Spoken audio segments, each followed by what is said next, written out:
जब हम अपने पुरानी बात सोचते हैं तो आँखों से आंसू आने लगता है। और हम जब हमारी पत्नी का देहांत हो गया तो हम एक ही चीज़ सोचते थे कि हमारे बच्चों का लालन पालन कैसे। बड़ी बड़ी मुसीबत झेलते हुए टूट जाते थे। लेकिन समय की शुरुआत कैसे होती है और किस तरह से समय बीतता जाता है। एक समय ऐसा आ जाता है कि लोग कहां से कहां तक चले जाते हैं। आप सभी को पता है कि आज पूरे देश में कोरोना महामारी की बहुत बढ़ोतरी हो चुकी है और बहुत से लोग, बहुत सी लाशें प्रतिदिन कम से कम 4000 5000 लाशें हॉस्पिटल से निकल रही हैं। अगर आपको इसके बारे में जानकारी रखनी है तो आप जा सकते हैं जहां चिताएं जलाई जाती हैं। मगर आज हम कोरोना महामारी के बारे में कुछ बातें करेंगे और साथ ही आज हम बैठे हुए हैं अपने पिताजी के साथ। और सबसे पहले हम आपको बता दें कि कोरोना महामारी को कम करने का एक उपाय है कि आपके पास मास्क होना चाहिए और साथ ही सैनिटाइज़र का उपयोग भी होना चाहिए। अगर आपके पास मास्क और सैनिटाइज़र है तो कम से कम उस महामारी से बचा जा सकता है। मगर आज हम पिताजी के साथ हैं, हम दो पापा और हम अकेले यहाँ पर हैं और हम लोग बात करेंगे कुछ जर्नी के बारे में कि कैसे पिताजी ने शुरुआत किया था और कैसे कैसे सामना किए थे। लाइफ हर कहीं ना कहीं हर किसी की कठिन होती है, उसी के बारे में चर्चा करेंगे बिना मास्क का। पापा जी, सबसे पहले आज हमारे साथ जुड़ने के लिए पहली बार हम और आप एक साथ यहाँ पे जुड़े हुए हैं, कैसा लग रहा है? बहुत अच्छा लग रहा है। मैं आपको बता दूं कि मेरे पिताजी एक सफल चिकित्सक भी हैं। उनकी एक डिस्पेंसरी है पिताजी की जो चलती है मोहब्बतपुर मनिहारी पेट्रोल पंप के पास, नित्यानंद इलेक्ट्रो होम्योपैथिक मेडिसिन के नाम से। और यहाँ पे बहुत प्रकार की दवाएं मिलती हैं। सबसे पहले हम ये आपसे जानना चाहेंगे कि आज कोरोना महामारी बहुत तेज़ी से बढ़ी हुई है। कोरोना महामारी को देखते हुए कोरोना महामारी से कैसे बचा जा सकता है? कोरोना महामारी से सरकार दिन पर दिन उपाय कर रही है। सरकार इस पर लगी हुई है और जनता भी लगी हुई है कि महामारी जो कोरोना की है ये अधिक से अधिक बचाव हो। पापा ये बताइए कि जैसे अभी कभी कभी क्या होता है कि जब कोरोना महामारी या किसी भी प्रकार की महामारी आती है तो अभी आजकल में बचाव के लिए हमें कोई क्या उपाय करना चाहिए इसके लिए? जैसे कि चाय में क्या काढ़ा कैसे क्या होता है? उपाय में इस समय जो कोरोना का कहर चल रहा है, अधिक से अधिक रेशेदार सब्जी, हरी सब्जी का प्रयोग करना चाहिए। और चाय में जो आदी है, मुलेठी है, आदी मुलेठी युक्त ही चाय होना चाहिए जिससे कि इन्फेक्शन को हमेशा मारती है। जिसमें खास करके अदरक और मुलेठी की चीजें। हाँ। और उसमें काढ़ा भी उपयोग, काढ़ा वही काढ़ा, इसका काढ़ा होना चाहिए। हाँ, तुलसी की पत्ती हो। हाँ। तुलसी की लौंग भी उसमें हो सकती है, मरीच, काली मिर्च भी। पिताजी ये तो रही महामारी के बारे में। अब पहले तो हम जानना चाहेंगे कि आपकी जन्म तिथि, मतलब आपका जन्मदिन कब हुआ था? 15/2/69 है। 69 में 69 समय कैसा रहा होगा आप लोगों का? अरे उस समय तो बहुत गरीबी थी। किसी विषम परिस्थिति में हमने मेडिकल की पढ़ाई की, इलेक्ट्रो होम्योपैथ से, BMS और MD भी है। और कठिन समय हमारा गुजर रहा था। उसी में हमारी पत्नी का देहांत भी हो गया और हमारे पर मुसीबतें कहर ढाने लगी। अपने दृढ़ संकल्प होते हुए आगे बढ़ने का मौका मिला हमको। प्रयास करते रहे। पापा ये बताइए, जैसे कि जब आपका जन्म हुआ था उस समय ये था कि लोग मजदूरी करते थे, जैसा बताया जाता था और आप ही बताते थे। मजदूरी करते थे, वो किस प्रकार से कैसे पेट पालन हो पाता था? अरे उस समय तो हमारी जो माँ है, हमारी माँ है ये लुंगी ओढ़ करके, फटाहा लुंगी ओढ़ करके 4 बजे भोर में जा करके किसी के यहाँ जा करके ऊख छीलना, कटिया करना। हाँ, बड़ी मुसीबत हमारी माँ ने झेला है। ये भी बताया जाता था पहले रोटी भी खाने हाँ, हम लोग किसी तरह से ये रोटी नहीं मिलती थी, न चावल मिलता था। आलू के जो चोखा है वही बना करके हमारी माँ पूरे परिवार को दिलाती खिलाती थी। किसी तरह से जीवन व्यतीत होता। पिताजी, आज आपके आशीर्वाद से हम लोगों को ऐसा कपड़ा पहनने का मौका मिला है। उस समय कपड़े लोग कैसे पहन पाते?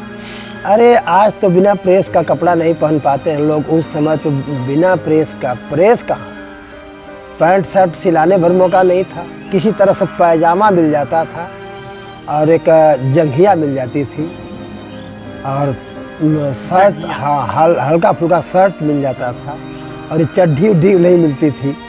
जंघिया थी, लंबा लंबा जंघिया पहनते थे हम लोग, एक प्रकार से देखा डोरिया वाला, जैसे निर्वाह करता है।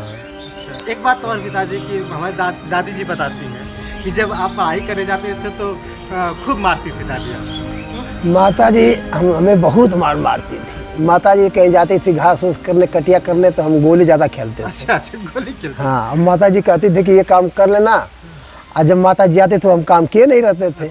अब माता जी जो ही अपने पास बाल्टी उल्टी मिलता था, हाँ, हमें मारना शुरू कर दी, बाल्टिए से मारना शुरू कर देती थी। लेकिन आज माँ के आशीर्वाद से आज अपने परिवार को शिक्षित करने का मौका मिला और माँ के ही आशीर्वाद से, बाप के आशीर्वाद से, पिता के आशीर्वाद से आज हम डॉक्टर बनकर आज लोगों की सेवा कर रहे हैं। अच्छा पिताजी, एक बात और से आपको कहना चाहेंगे, जैसे कि आप मेडिकल की पढ़ाई करना जब चाहते थे, आप मेडिकल की पढ़ाई कर रहे थे, उस समय आपको कैसे सामना करना पड़ता था, कैसे जाते थे आप वहाँ? अरे उस समय तो हम बनारस में जाते थे, CMS कर रहे थे, सादात में BMS MD किए हैं इलेक्ट्रोहोम्योपैथी से। और इलेक्ट्रोहोम्योपैथी क्या है? कोई एक आधुनिक चिकित्सा पद्धति है, जड़ी बूटियों से निर्मित है और इसमें कोई रिएक्शन नहीं है, कोई साइड इफेक्ट नहीं है। और जड़ से हर रोग जड़ से ही समाप्त हो जाते हैं। थोड़ा विश्वास के साथ करना पड़ता है।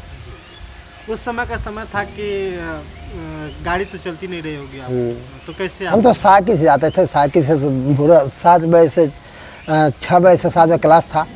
इतने कितना हो ठंडी पड़ती थी, सादा जाना पड़ता था, कितना हो ठंडी पड़ती थी, बनारस जाना पड़ता था। साइकिल से जाकर साइकिल सादात रखते थे और वहीं से ट्रेन पकड़ जाते थे।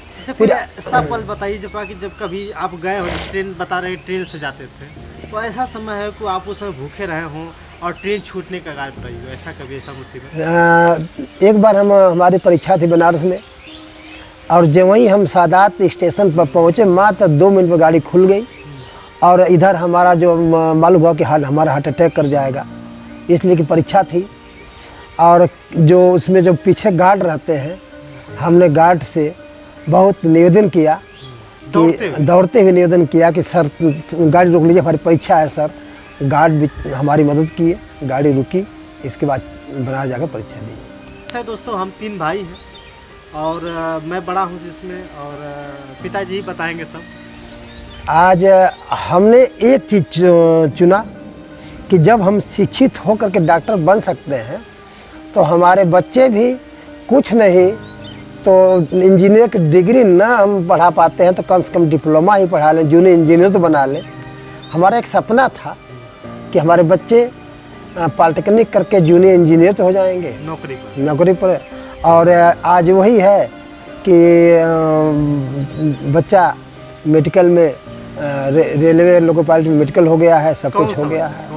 हाँ, महिला बच्चा जो है, हाँ, और बड़ा लड़का तो यूट्यूब पर आज पूरा दुनिया में छाया हुआ है। तो बाबा जी, एक चीज़ है, आपका सपना रहा है कि हम लोग नौकरी करें। अगर आज हमें आपके आशीर्वाद से, आपके प्यार दुलार से जो आपने हमें दिया है, वो कह दें तो कई जन्मों के बाद भी वो हम लोग पूरा नहीं कर सकते। आज हमें आपके आशीर्वाद से 12-13 लाख लोग देख रहे हैं, आपको कैसा लगा?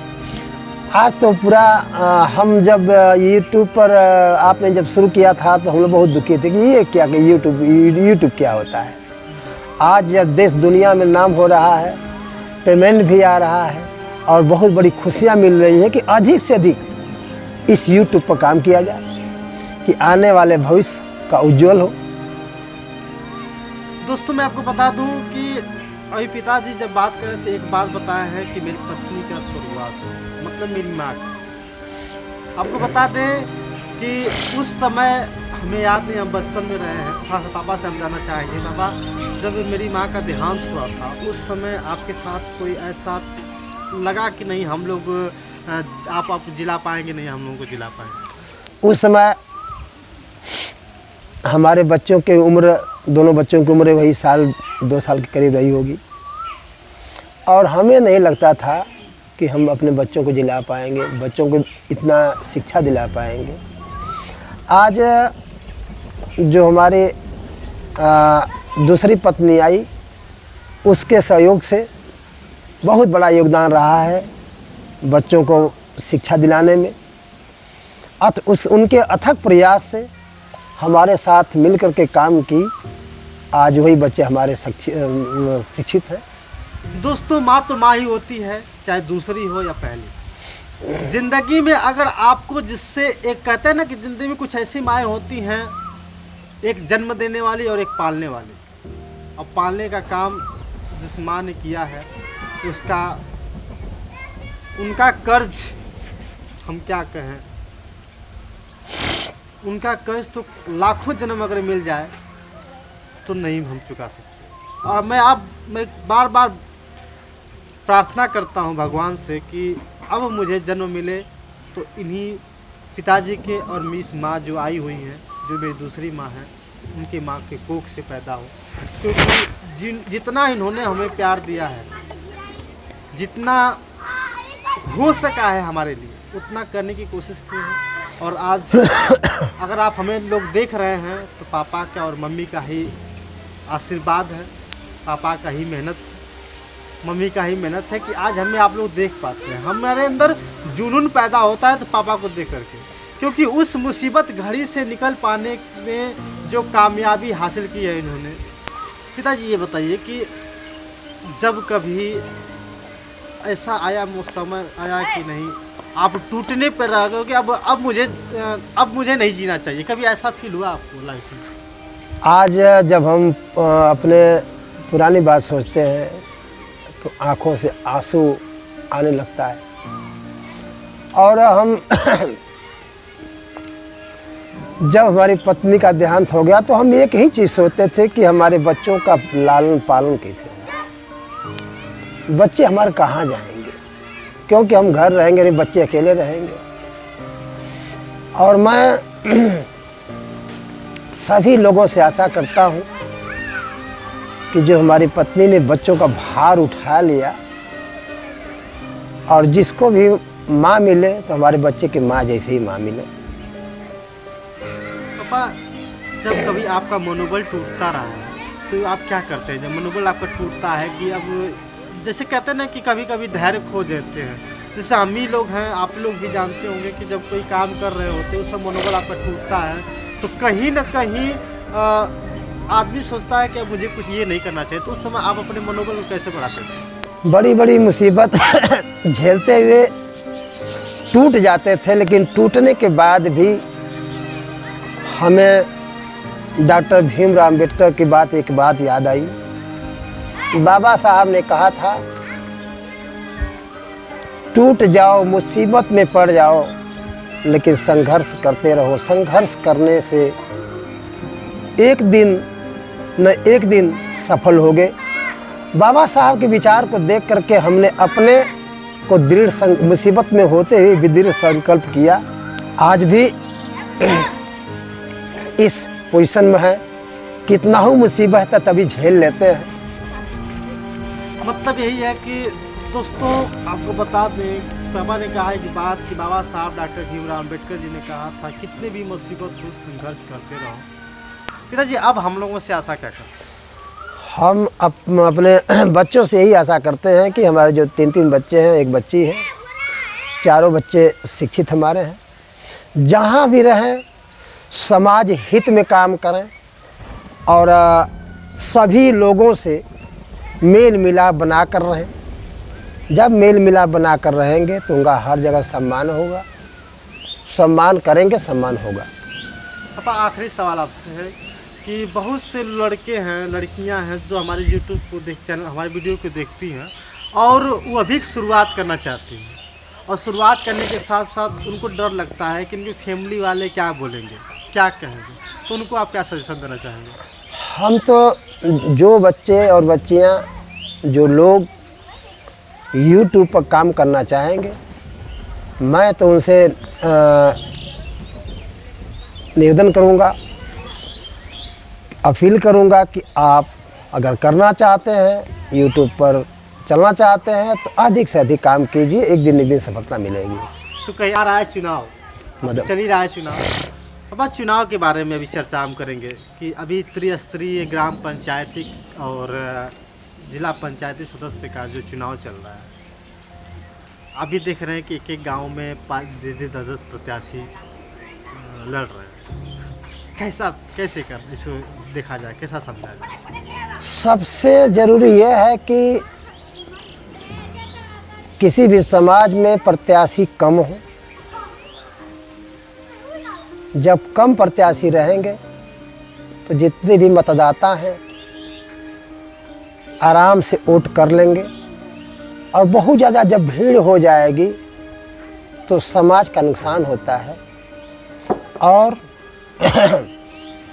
सभी मतदाताओं भाइयों से मेरा निवेदन है, हाथ जोड़ कर अपील करता हूँ कि जो आप मतदान है, अपने वोटों का आप दान कर, अपने मत का आप दान कर रहे हैं, तो बिना खाए पिए, बिना दारू, बिना मुर्गा, बिना साड़ी, बिना पैसा लिए हुए आप उन प्रत्याशी का सहयोग करें जिस प्रत्याशी को आप वोट दे रहे हैं।